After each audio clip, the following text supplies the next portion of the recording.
Mia, 29 years old, sat in the front row of her master's graduation, holding her cap too tightly. 5 empty chairs beside her made her chest ache. Those chairs were for her family. But instead of being here, they were across town at her younger sister Bella's bridal shower. The hall was full of happy people, parents waving, siblings shouting, cameras flashing. Mia smiled politely, but inside she felt small. When the dean handed her the diploma holder, something inside it felt thicker than normal.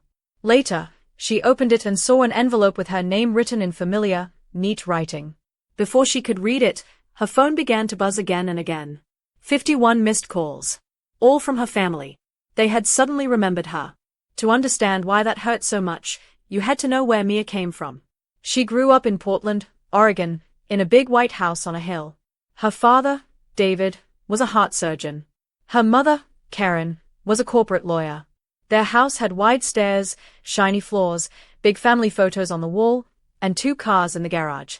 On the walls, you saw pictures of smiles, holidays, and trophies. But pictures can lie. Mia was the first child, the quiet one who read books, helped teachers, and got straight A's.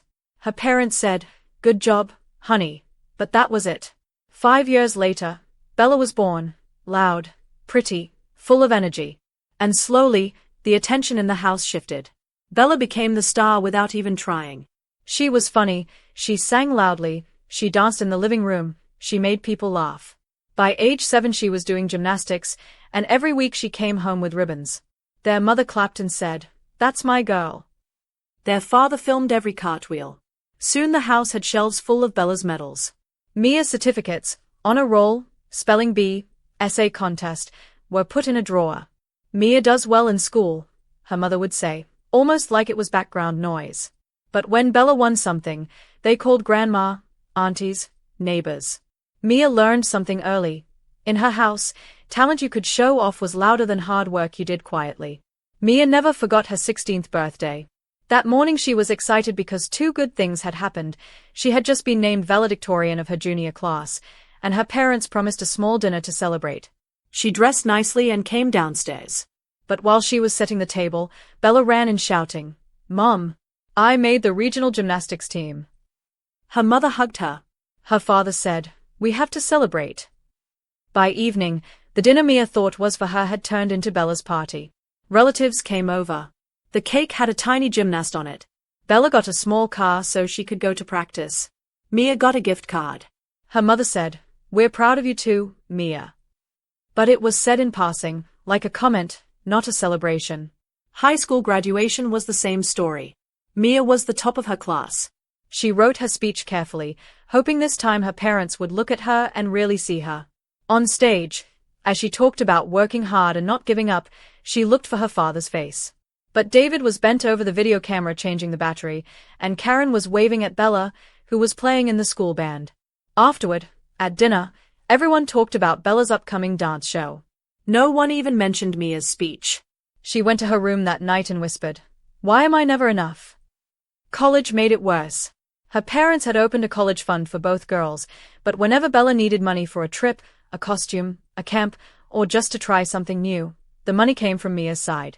"You will understand when you're a parent," her mother would say on the phone. "Some chances only come once." But Mia's chance, an easier path to Yale, didn't seem important. So Mia worked at the university library 20 hours a week and studied late into the night. Meanwhile, Bella tried college for 1 semester, said, "It's not for me," and their parents paid for an apartment in Los Angeles so she could find herself. The only person who truly saw Mia was her grandmother, Grace. Grandma Grace called just to ask, "How did your test go?" She came to every prize giving. On the wall of her small apartment, she framed Mia's articles and essays. "You have a mind that can help people," Grandma would tell her. "Don't let anyone make you small." When Mia talked about studying psychology, family problems, emotional neglect, Grandma didn't laugh. She nodded and said, "Yes. Sometimes we study what hurt us." On Sundays, they ate together and talked like equals. In Grandma's apartment, Mia didn't feel invisible. Then Grandma got sick. Stage 4 pancreatic cancer. The doctors said 6 months. She was gone in 3. Mia visited every day, sometimes with books, sometimes just to sit. Her parents came when they could. Bella sent videos from LA. The night before Grandma died, she held Mia's hand and said, "Everything will make sense when you finish what you started. I made arrangements." Her voice was weak, so Mia thought she was confused. She kissed her and said, "I'll make you proud." The next day Grandma was gone. After that, the house felt even emptier because the one person who shouted for Mia was no longer on earth. Mia poured her sadness into work.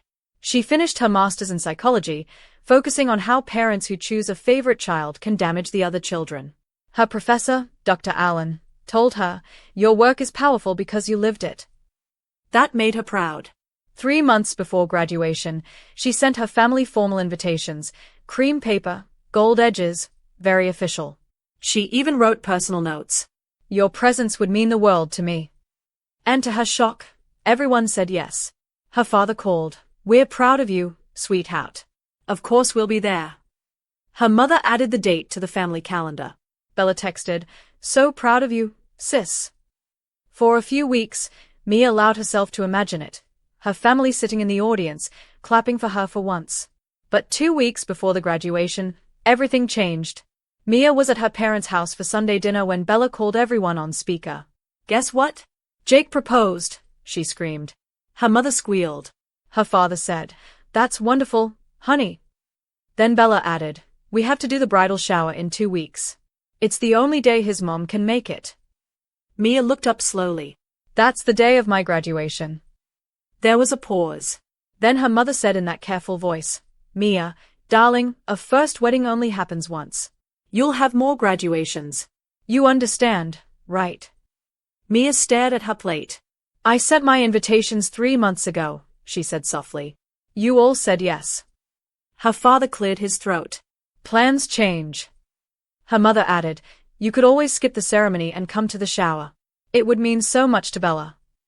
In that moment, Mia finally understood. No matter how high she climbed, her family would always choose Bella. And that was the pain she carried with her into the graduation hall, right up until the envelope with her name appeared. Graduation morning was bright and beautiful, the kind of day that made everyone take pictures. On her phone, Mia saw her mother's post, a photo at a hotel, standing beside Bella and a table full of pink gift bags. "So blessed to celebrate my beautiful daughter today," the caption said. #bridal shower. Her father posted, "Big day for our princess." No one mentioned Mia. She dressed slowly, put on her navy dress, her gown, and the pearl earrings Grandma Grace gave her. Her mother sent one text, "Take nice photos since you can't be here with us." "No, sorry. No, we will miss you." At school, other graduates took pictures with their families. One classmate said, "Mia, where's your people?" She smiled. They had another event. Inside the hall, she still looked around, hoping maybe they had changed their minds. But the 5 chairs she reserved sat empty like they were laughing at her. The ceremony began. The university president spoke, the dean spoke, and then it was her turn. She walked to the podium and said, "Resilience is not just surviving. It is choosing to grow even when the people who should clap for you stay silent." People nodded. Some even clapped hard. For 3 minutes, strangers saw her. Then the names were called. Each time a name was read, families shouted, "That's my boy. Go, baby." But when the announcer said, "Mia Carter, Master of Science in Psychology, with honors," the hall went almost quiet. She walked across the stage with her head high anyway. The dean handed her the diploma holder. It felt heavier than it should. She didn't open it right there. Outside, she walked past groups hugging under the trees and went to the small cafe near campus, the one where the barista knew her order. She sat down, finally opened the holder, and froze. A cream envelope. Her name. The handwriting was Grandma Grace's. Her hands shook as she broke the wax seal. Inside was a letter dated 2 weeks before Grandma died. "My dearest Mia, if you are reading this, it means you finished what you started. I am proud of you." Mia's eyes filled. The letter said Grandma had seen how Mia's light was dimmed at home, how her hard work was ignored, and how she still kept going. Then the letter said something strange. "I have made arrangements. My friend Mrs. Judy will make sure this reaches you today. Enclosed is a key. Go to First Northwest Bank on Madison. Box 1842. Everything will be explained." At the bottom was a small golden key taped to the page. Mia stared at it. Grandma had planned this. On this day, right when her family chose Bella again. As Mia was putting the letter back, her phone started buzzing like crazy, call after call, message after message, all from her family. At first she thought, did something happen? She checked the newest text from her father, call us now. This is serious. Then from her mother, your grandmother left you? Why didn't you tell us? Call me right now. Then from Bella, OMG MIA, is it true? How could you not tell us? Mia blinked. How did they even know? She listened to the latest voicemail. Her mother's voice was tight and angry. Mia, this is very wrong. Mrs. Judy came to the shower and announced in front of everyone that your grandma left you her estate. You should have told us first. Call me immediately. So that was it. While Mia was sitting alone at graduation, Grandma's friend had walked into Bella's big party and told the truth. For years, her family ignored her success. Now that there was money attached, suddenly they remembered she existed. Mia looked at the key in her hand. The bank was not far.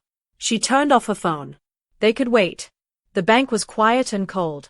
Mia walked to the counter and said, I need to access a safety deposit box. Number 1842. The woman behind the desk smiled and checked her computer. You must be Ms. Carter. We've been expecting you. That sentence made Mia's throat tighten. They led her to a small private room. An older man in a suit came in. I'm Mr. Daniels. I helped your grandmother set this up. She spoke about you often. He placed the long metal box on the table. She left clear instructions. You may view everything alone. Press the button when you're ready. When he left, Mia slid the key in. The box opened with a soft click. Inside were folders, a USB drive, and an envelope that said, watch this first. There was also a small video device. Grandma had thought of everything. Mia plugged the device into the screen in the room. After a second, Grandma Grace appeared, sitting in her favorite blue dress, hair neat, eyes kind. Hello, my darling girl, she said, smiling. If you're watching this, it means I am no longer there to hug you. But I am still with you. Mia covered her mouth. Grandma continued, her voice steady. I saw the way your parents favored Bella. I saw you working, studying, paying for your own school while they paid for her to chase ideas. I kept quiet, but I did not forget. Your grandfather left me more money than anyone knew. I chose to leave it to the one person who values hard work. Grandma paused and said it clearly. I left everything to you, Mia. About $2.8 million, plus some properties. I asked Mrs. Judy to tell your parents today, the same day they chose not to come to your graduation, so they would have to face what they did. Mia burst into tears. Grandma hadn't just loved her. Grandma had defended her. When the video ended, Mia sat there for a long time just breathing. Mr. Daniels came back in gently. She was very proud of you, he said. The papers in the box explain the accounts and the properties. My card is there. I can help you go through it. Mia asked, did my parents know anything? He shook his head. No. Your grandmother was very firm about that. She said, if they know, they will pressure her. If they don't, they will show their real hearts. That line hit Mia hard. Because that was exactly what was happening. Her phone was probably full of messages. Not we're proud of you, but why didn't you tell us? Mr. Daniels said, you don't have to decide anything today. Take the documents. Rest. Then come back. Mia thanked him, packed everything, and finally turned her phone back on in the car. It was worse than she thought. 78 missed calls. Dozens of texts. One from her father, we're coming to your place. We need to talk as a family. Another from her mother, this is not how family works, Mia. From Bella, you can't seriously keep all of it. That's selfish. Mia sighed. She knew them. They didn't come to clap, but they would come for money.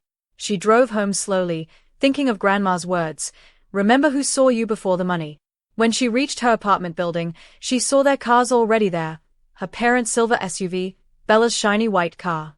They were waiting in the hallway like people who suddenly discovered a treasure had been misplaced. Her mother rushed to hug her. Oh, sweetheart, there you are. We were so worried. How was the ceremony? Mia looked at her calmly. It was fine. You? They followed her inside.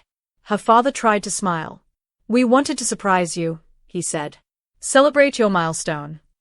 Mia put the portfolio on the table. No, she said quietly.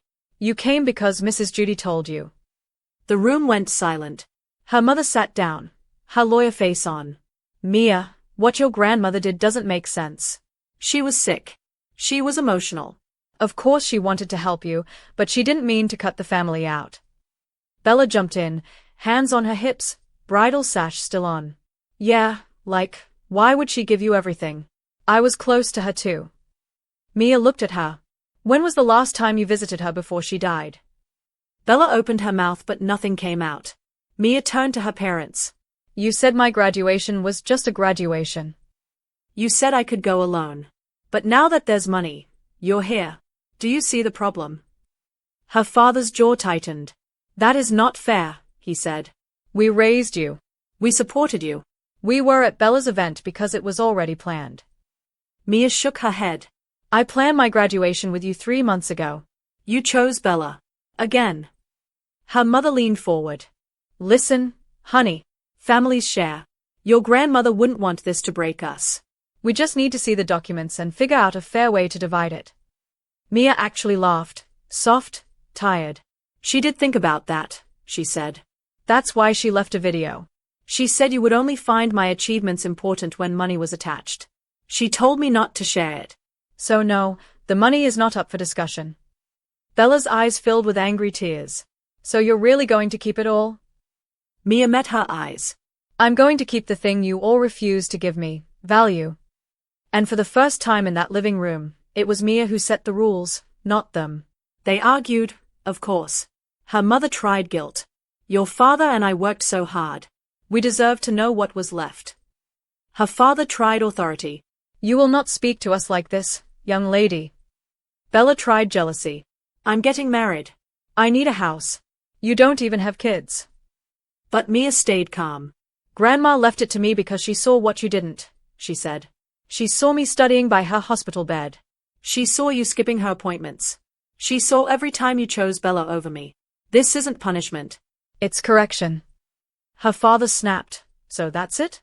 You get everything and we get nothing. Mia looked him straight in the eyes. That's what you taught me, remember? Life isn't fair.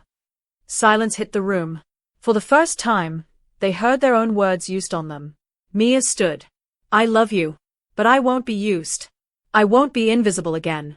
You can stay in my life if you can respect my boundaries. If not, you can leave. One by one, they left, angry, confused, wounded. But Mia didn't crumble this time. The days after that were strange. Her parents called less, then sent long messages about family unity. Bella blocked her, then unblocked her to send, I still think it's unfair but you're my sister. Mia didn't fight. She was done begging to be seen. Instead, she turned to the folders Grandma left. With Mr. Daniel's help, she moved the money, signed the property papers, and met with a financial planner. Then she did what Grandma had asked. She used a portion to build something. She bought a small building near the university and turned it into Grace Family Therapy Center, named after her grandmother. Downstairs were warm offices for counseling. Upstairs was a room for support groups, especially for adults who grew up in families where one child was the favorite and the other was forgotten. You're not crazy, she told her first group. It really happened. And you can heal. Every time she said those words, she felt like she was talking to little 16-year-old Mia. Months passed. Her family didn't completely disappear, they just had to meet her on her terms now. Her parents invited her to dinner one day. This time they arrived on time, no bridal shower, no other child stealing the spotlight. Her mother said, a bit stiff but sincere, we have been reading about favoritism. We didn't realize how much it hurt you. Her father added, we thought we were helping Bella because she needed more. We didn't see that you needed us, too. It wasn't a perfect apology, but it was real. Mia nodded. We can move forward, she said. But we do it slowly. With boundaries. They agreed. Even Bella, just before the wedding, sent a real voice note. I was jealous. I thought you were always fine because you're smart. I didn't know you were hurting. Mia smiled hearing that. I was, she replied. But I'm healing. A year later, Mia received an award from the State Psychology Association for her work with overlooked adults. The hall was full, colleagues, clients, professors. She walked to the stage in a simple dress, not to prove anything to her family, but because she was proud of herself. As she looked out, she saw them, her parents sitting quietly at the back, not demanding, not competing, just watching. Bella was beside them in a soft pink dress, no sash this time, just her. After the event, her mother hugged her and whispered, "We are proud of you, Mia." This time it didn't feel forced. Her father said, "You built something good." Bella added, with a tiny grin, "Your therapy thing is actually cool. I might send someone." Mia laughed. The gap wasn't magically gone, but it wasn't a deep wound anymore. It was a scar, proof she survived. That night, at home, Mia sat on her couch with Grandma's letter in her hands. She read it again like she always did on hard days. "I have always seen you." Those words had changed everything. The money helped, yes, but the real gift was that someone believed her story, believed her pain, and believed in her future. She looked around her apartment, at the files for her clients, at the plans for the next support group, at the scholarship application she was creating for students who had no cheerleaders. She thought about the people watching her video one day, people who felt invisible in their own homes. "Your worth isn't decided by who clapped," she said softly, as if speaking to them. "You are always worthy." Then she smiled, folded Grandma's letter carefully, and put it back.